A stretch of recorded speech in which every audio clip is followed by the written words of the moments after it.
శ్రీ శ్రీ పరమహంస యోగానంద గారి మానవుడి నిత్యాన్వేషణ అని రోజువారీ జీవితంలో భగవంతుని అనుభవంలోకి తెచ్చుకోవడం మీది ప్రసంగాల వ్యాసాల కూర్పులోని 10వ ప్రసంగం మనస్సులోంచి భయాన్ని తొలగించుకోవడం అనే ప్రవచనంలోని మొదటి భాగం ఇప్పుడు మనం వినబోతున్నాం. ఈ మనస్సులోంచి భయాన్ని తొలగించుకోవటం అనే ప్రవచనం మొట్టమొదటి సెల్ఫ్ రియలైజేషన్ ఫెలోషిప్ మందిరం ఎన్సినీటస్, కాలిఫోర్నియాలో అక్టోబర్ 16వ తారీఖున 1938లో శ్రీ పరమహంస యోగానంద గారు ప్రజలను సంబోధించి ఇచ్చారు. ఈ ప్రపంచంలోని ప్రతి వస్తువు శక్తి లేదా స్పందనతో ఏర్పడింది. మాటల స్పందనలు, ఆలోచన స్పందనల స్థూలమైన వ్యక్తీకరణకు కొనసాగింపు మనసుల అందరి ఆలోచనలు ఈథర్ ఆకాశంలో స్పందిస్తున్నాయి. ఈ అందరి ఆలోచనలు ఈథర్ ఆకాశంలో స్పందిస్తున్నాయి అనే చోట ఈథర్ గురించిన ఫుట్ నోట్ ఈ విధంగా ఉంది. భౌతిక విశ్వ ప్రకృతి మీద ఊహాజనితమైన ఈథర్ అనేది శాస్త్రీయ సిద్ధాంతాల మీద ఆధారపడాలనే నియమం లేదు. కానీ హిందూ శాస్త్రాలు ఈథర్ను ఒక సుసూక్ష్మ స్పందనాత్మక నేపథ్యం అని, సృష్టి దాని మీద ఆరోపితమైందని చెప్తాయి. ఇది అంతరిక్షంలోని అంతరాలన్నింటినీ నింపుతుంది. ఇది అన్ని రూపాలను ఒకదాన్ని మరొక దాని నుంచి విడదీసి చూపే స్పందనాత్మక శక్తి.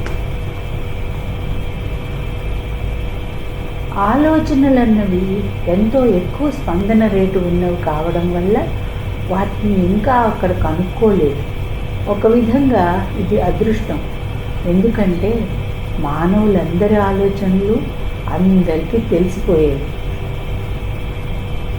రేడియో ప్రసారణ మాధ్యమం ద్వారా మీరు ఒక మీట నొక్కి చూడండి, మీరు సంగీతాన్ని, మాటలను వింటారు. రేడియో తరంగాలు ప్రయాణించే ఈథర్లో ఉన్న సమాచారం వల్ల మీ రేడియో సెట్ ఆ ప్రసారాలను అందుకుంటుంది. ఆ విధంగా మీరు వివిధ ప్రసారాలను ఒకేసారి వినవచ్చు. దేవుడు ఈథర్ను సృష్టి చేశాడు. మానవుడు ఈ మాధ్యమం ద్వారా రేడియో తరంగాలను ప్రసరణ చేయడం, అందుకోవడం చేస్తాడనేది దేవుడి ఉపాయం. రేడియో తరంగాలు ప్రసారం కోసం ఈథర్ మీద, వాటి ప్రసారంలోనూ స్వీకరణలోనూ విస్తరణ కోసం విద్యుత్ మీద ఆధారపడ్డాయి. రేడియో ప్రసారాల శబ్దాలు ఆకాశంలో ఎల్లప్పుడూ ఉన్నాయి. కానీ రేడియో అనే పరికరం లేకపోతే అవి మనకు వినబడవు. స్పందించే రేడియో తరంగాలు అంతరిక్షం గుండా ప్రసారమవుతూ ట్యూన్ చేసి ఉన్న రేడియో రిసీవింగ్ సెట్లోకి వచ్చే ఆలోచనలకు ప్రాతినిధ్యం వహిస్తాయి. మీరు ఒకరికి దగ్గరవారు, ఇష్టమైన వారు అయితే మీరు ఆ వ్యక్తి ఆలోచనలను అనుభూతం చేసుకోగలరు. ఒక స్థాయిని పెంపొందించుకోకపోతే మరీ దూరంలో ఉన్నవారి, భారతదేశంలో ఉన్నవారి ఆలోచనలు అనుభూతం చేసుకోలేకపోవచ్చు. Self realisation fellowship, Yogoda Satsanga society వారి పాఠాలలోని ఏకాగ్రత, ధ్యాన ప్రక్రియలను నియమం తప్పకుండా అభ్యాసం చేసేవాళ్ళు ఎంతో శాంతంగా అవుతారు. దూరంలో ఉన్న ఇతరుల ఆలోచనలను పసిగట్టగలుగుతారు. మీ మనస్సు ఎంతో సునిశ్చితం అవుతుంది. మనమందరం మానవ రూప రేడియోలు. మీ హృదయం అనుభూతి కేంద్రం ద్వారా ఇతరుల ఆలోచనలను అందుకుంటారు. మీ హృదయం అనుభూతి కేంద్రం అన్న చోట హృదయం గురించి ఫుట్ నోట్లో ఈ విధంగా రాశారు. మానవుడిలో చిత్తం, అంతరానుభూతి రహస్య స్థానం, ఈ హృదయం. అదేవిధంగా మీ ఆలోచనలను ఏకాగ్రతకు, సంకల్ప శక్తికి కేంద్రమైన ఆధ్యాత్మిక నేత్రం ద్వారా పంపగలుగుతారు. మీ యాంటినా అంతర్జ్ఞాన అధిచేతన కేంద్రమైన మెడుల్లా మధ్యలో ఉంది. మీరు ఇంటి నుంచి దూరంగా ఉన్నారు. ఇంట్లో ఏం జరుగుతుందో తెలుసుకోవాలని అనుకున్నారనుకోండి. మీ ఆలోచనలు బాగా శాంతమై మీ మనసు నిశ్శబ్దంగా ఉంటే మీ ఇంట్లో వాళ్ళ అనుభూతులను, ఆలోచనలను గ్రహించగలుగుతారు. మీ ఏకాగ్రత సామర్థ్యం గొప్పదైతే మీ భావనలు అన్ని చోట్లకు చొచ్చుకుపోగలుగుతాయి. మీ గ్రహణ గుణ సామర్థ్యం శక్తితోనూ విద్యుత్తుతోనూ నిండిపోతుంది. దేవుడి మనస్సులో ప్రపంచం కేవలం ఒక ఆలోచన మాత్రమే. యథార్థానికి భారతదేశానికి ఈ దేశానికి మధ్య దూరం లేదు. ఈ దూరం లేదు అనే చోట ఫుట్ నోట్లో ఈ విధంగా రాసి ఉంది. దూరం, కాలం అన్నవి ఈ మాయా ప్రపంచంలో భాగం. అవి అవిభాజ్యమైన అనంతాన్ని విభజిస్తున్నట్లు, కొలుస్తున్నట్లు మానవులకు అనిపిస్తుంది. మాయ సోకని దేవుడి చైతన్యంలోనూ, దివ్య జాగృతిలో దేవుడితో ఐక్యమైన భక్తుడి దృష్టిలోనూ దగ్గర, దూరము, భూత, భవిష్యత్, వర్తమాన కాలాలు నిత్య సర్వవ్యాపకమైన ఇప్పుడులో లీనమవుతాయి. కనుక యథార్థానికి భారతదేశానికి ఈ దేశానికి మధ్య దూరం లేదు. కానీ మనం అమెరికాలో ఉన్నాం. భారతదేశం చేరడానికి స్టీమరు 25 రోజులు తీసుకుంటుంది అని మనం అనుకుంటాం. భౌతిక చైతన్యం ప్రకారం అంత దూరం దాటడానికి సమయం అవసరం. కానీ శక్తి దూరాన్ని తగ్గిస్తుంది. మనం విమానంలో వెళ్తే ఈ యాత్ర 7 రోజుల్లో పూర్తి చేయవచ్చు. దీని గురించి ఫుట్ నోట్లో ఏ విధంగా ఉంది. 1938లో 7 రోజులు. కానీ ఈరోజు రోదసి నౌక కొద్ది నిమిషాల్లో భూకక్షం చుట్టూ వస్తుంది. కాలం, దూరం అనేవి మానవ సంకల్పానికి ఇప్పటికే గొప్పగా తల ఒగ్గాయి. రేపు అతడు వాటిని జయించవచ్చు.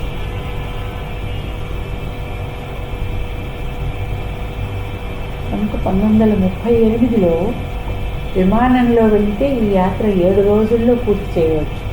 కానీ ఎగరడంలో ఎక్కువ శక్తిని పెడితే దూరం తగ్గుతుంది. ఎంత ఎక్కువ శక్తి అయితే అంత ఎక్కువగా దూరం తగ్గుతుంది. మీరు నిద్రిస్తున్నారు, భారతదేశం వెళ్తున్నట్లుగా కలగన్నారు అనుకోండి. న్యూయార్క్ వెళ్ళే రైలు ఎక్కారు, అక్కడ పడవ ఎక్కారు, వివిధ ఓడరేవుల్లో ఆగారు, బొంబాయి చేరారు. ఇదంతా కలలో కొన్ని నిమిషాల్లో జరిగింది. ఎందుకంటే ఆలోచనలో దూరం అనేది లేదు. లేదా నేను రేడియో మీటర్లు నొక్కి భారతదేశపు ప్రసారాలు అందుకున్నాను. ఇందులో దూరం లేదు. ఇదంతా నా మెదడులో ఒక భావన. ఈ మొత్తం ప్రపంచం ఉనికి ఆలోచనలో మాత్రమే ఉంది. మనస్సుకున్న శక్తి అటువంటిది. దూరం అనేది మానసిక భావన. నేను కళ్ళు మూసుకుని 2000 మైళ్ళ దూరంలో ఉన్న విషయాలను గురించి ఆలోచించగలను. అయినా ఆ దూరమంతా కేవలం నా ఆలోచనల విస్తరణ. దూరం, కాలం అన్నవి ఆలోచనల్లోని తేడాలు.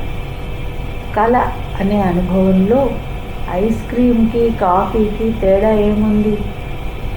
మీరు మేల్కొన్నప్పుడు కలల లోకంలో ఐస్ క్రీమ్ అనేది ఒక ఆలోచన అని, వేడి కాఫీ అనేది మరో ఆలోచన అని తెలుసుకుంటారు. అవి కేవలం 2 వేరు భావనలు. ఆలోచనకు సర్వజ్ఞ శక్తి ఉంది. నేను మాట్లాడుతున్నది దేవుడి ఆలోచన గురించి. ఆలోచన ద్వారా ఆయన సర్వవ్యాపి అయినట్లే మనం కూడా రేడియో ద్వారా మనం భారతదేశపు ఆలోచనను అమెరికా దేశపు ఆలోచనను కలపడం లేదు. అక్కడ దూరం లేదు. తరచుగా మీరు ఒక రేడియో స్టేషన్ను ట్యూన్ చేయడానికి ప్రయత్నిస్తున్నప్పుడు స్టాటిక్ వచ్చి మీరు వినడానికి ప్రయత్నిస్తున్న కార్యక్రమాన్ని చెరగొడుతుంది. అదేవిధంగా మీరు మీ హృదయంలో వ్యక్తిగతమైన మార్పుకు ప్రయత్నించడానికి నిశ్చయించినప్పుడు బలహీనత మీ పురోగతికి ఆటంకం కలిగించవచ్చు. ఆ బలహీనత మీ చెడు అలవాట్లు. నిశ్చలమైన హృదయంలో భయం ప్రవేశించలేదు. మీ మనస్సు రేడియోను ప్రభావితం చేసే మరో రూపపు బలహీనత భయం. మంచి చెడు అలవాట్లలాగా భయం అనేది నిర్మాణాత్మకమైనది, నాశకరమైనది రెండూను. ఉదాహరణకు, ఒకరి భార్య అంటుంది, ఈ సాయంత్రం నేను బయటకు వెళ్తే మా ఆయన ఇష్టపడరు కాబట్టి నేను వెళ్ళను. ఆమె ప్రేమతో కూడిన భయంతో అలా అంటే అది ఉపయోగకరమైనది. ప్రేమపూర్వక భయం, బానిసత్వపు భీతి వేరు. నేను మాట్లాడుతున్నది ప్రేమపూర్వకమైన భయం గురించి. ఇది అనవసరంగా ఇతరులను బాధ పెట్టనీయకుండా ఒకరిని జాగ్రత్త పరుస్తుంది. బానిసత్వపు భయం సంకల్పాన్ని చచ్చుబడేటట్లు చేస్తుంది. కుటుంబ సభ్యులు కేవలం ప్రేమపూర్వకమైన భయానికే తావు ఇవ్వాలి. ఒకరితో మరొకరు నిజాన్ని నిర్భయంగా చెప్పగలగాలి. మీరు విధిగా చేయాల్సిన పనులు చేయడం భయం వల్ల చేయడం కన్నా అవతలి వ్యక్తి మీద ఉన్న ప్రేమ కారణంగా మీ ఇష్టాలను త్యాగం చేయడం ఎంతో మంచిది. దైవ నియమాలను ఉల్లంఘించకపోవడం అన్నది భగవంతుడి మీద ప్రేమ కారణంగా చేయాలి, కానీ శిక్ష పడుతుందనే భయంతో కాదు. భయం హృదయం నుంచి వస్తుంది. ఏదో జబ్బు పడతాననో ప్రమాదం జరుగుతుందనో భయంతో మీరు నిండిపోతే ఉచ్ఛ్వాస నిశ్వాసాలను గాఢంగా మెల్లగా క్రమపద్ధతిలో అనేకసార్లు చేస్తూ ప్రతిసారి గాలి వదులుతున్నప్పుడు శాంతత పొందండి. ఇది రక్త ప్రసరణ మామూలుగా కావడానికి సాయం చేస్తుంది. మీ గుండె నిజంగా నిశ్చలమైతే మీరు అసలు భయానుభూతి పొందరు.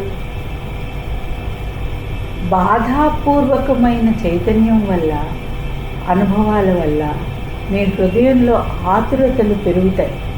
కాబట్టి భయం అనేది అంతకుముందు జరిగిన అనుభవాల మీద ఆధారపడుతుంది. బహుశా మీరు పడ్డారు, కాలు విరగ్గొట్టుకున్నారు, అందుచేత అదే అనుభవం మళ్ళా వస్తుందేమో అని మీరు భయపడుతున్నారు. ఆ విధమైన భయాల మీద దృష్టి పెడితే మీ సంకల్పం చచ్చుబడుతుంది, మీ నరాలు కూడా. అందువల్ల మీరు మళ్ళీ పడి కాలు విరగ్గొట్టుకునే అవకాశం ఉంది. ఇంకా భయంతో మీ హృదయం బిగుసుకున్నప్పుడు మీ జీవాధార శక్తి తగ్గుతుంది. హాని చేసే క్రిములు మీ శరీరం మీద దాడి చేసే అవకాశం పొందుతాయి. జాగ్రత్తలో ఉండండి, కానీ భయపడకండి. రోగాలంటే భయపడని వాళ్ళు ఎవరూ లేరు. బాధ నుంచి తప్పించడానికి ముందు జాగ్రత్తగా భయం అనేది మానవుడికి ఇచ్చారు. దాని ఉద్దేశం భయాన్ని పెంచుకోమని, దుర్వినియోగం చేయమని కాదు. మనస్సును భయాల్లో ఎక్కువగా ఉంచటం సమస్యను పక్కకు పెట్టాలనే మన ప్రయత్నాలను కుంటుపడేటట్లు చేస్తుంది. జాగ్రత్తతో కూడిన భయం మంచిది. మీరు మంచి ఆహార నియమాలు తెలుసుకొని ఇలా విచారిస్తారు, నేను ఆ కేక్ తినను ఎందుకంటే అది నాకు మంచిది కాదు కాబట్టి. కానీ కారణం లేని భయాలు రోగాలకు కారణమవుతాయి. అన్ని అనారోగ్యాలకు కారణమయ్యే నిజమైన క్రిమి అది. జబ్బు వస్తుందనే భయం జబ్బు రావడాన్ని ప్రోత్సహిస్తుంది. జబ్బు చేస్తుందనే ఆలోచనే మీకు జబ్బు తెస్తుంది.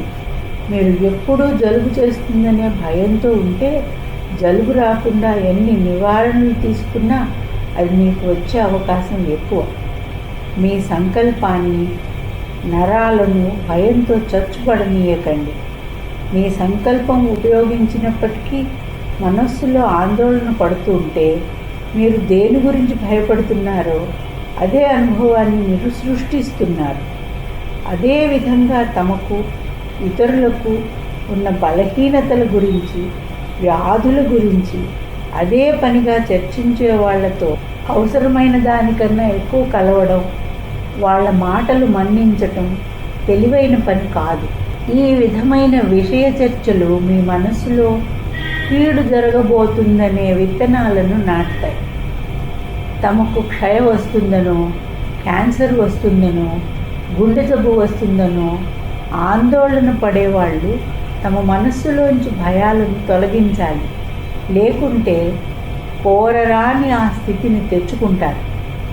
ఇప్పటికే జబ్బుపడి బాధపడుతున్న వాళ్ళని చక్కగా మంచికి అనుకూలంగా ఆలోచించే వాళ్ళ మధ్య ఉంచి సకారాత్మక ఆలోచనలు, భావనలు చేసేలాగా వాళ్ళని ప్రోత్సహించే పరిసరాలలో ఉంచడం అవసరం. ఆలోచనకి గొప్ప శక్తి ఉంది. ఆసుపత్రిలో పనిచేసేవారు అనారోగ్యానికి గురి కావడం అరుదు. ఎందుకంటే వాళ్ళకి నిశ్చితమైన దృక్పథం ఉంటుంది. శక్తివంతమైన, బలమైన ఆలోచనలతో వాళ్ళు జీవశక్తి పొందుతారు. ఈ కారణం వల్లే మీరు పెద్దవారు అవుతున్న కొద్దీ మీ వయస్సుని ఇతరులకు చెప్పకపోవడం మేలు. మీరది చెప్పగానే మీలో ఆ వయస్సును వాళ్ళు చూసి తగ్గుతూ ఉన్న ఆరోగ్యంతోనూ జీవాధార శక్తితోనూ మిమ్మల్ని కలుగుతారు. వయస్సు పెరుగుతోందన్న ఆలోచన మీలో ఆతురతను కలుగజేసి మీరు శక్తిహీనులు అయ్యేటట్లుగా చేస్తుంది. కాబట్టి మీ వయస్సును గోప్యంగా ఉంచండి. భగవంతుడితో అనండి, నేను అమరుణ్ణి, మంచి ఆరోగ్యం అనే సదుపాయంతో నన్ను ఆశీర్వదించావు, నేను నీకు కృతజ్ఞుణ్ణి. కాబట్టి జాగ్రత్తగా ఉండండి, కానీ భయపడకండి.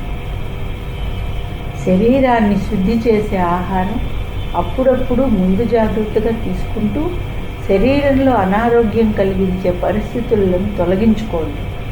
మీ అనారోగ్యానికి కారణమైన దాన్ని తొలగించుకోవడానికి చేయవలసిందంతా చేసి మరింక నిశ్చింతగా నిర్భయులై ఉండండి. ప్రతి చోట ఎన్నో క్రిములు ఉన్నాయి.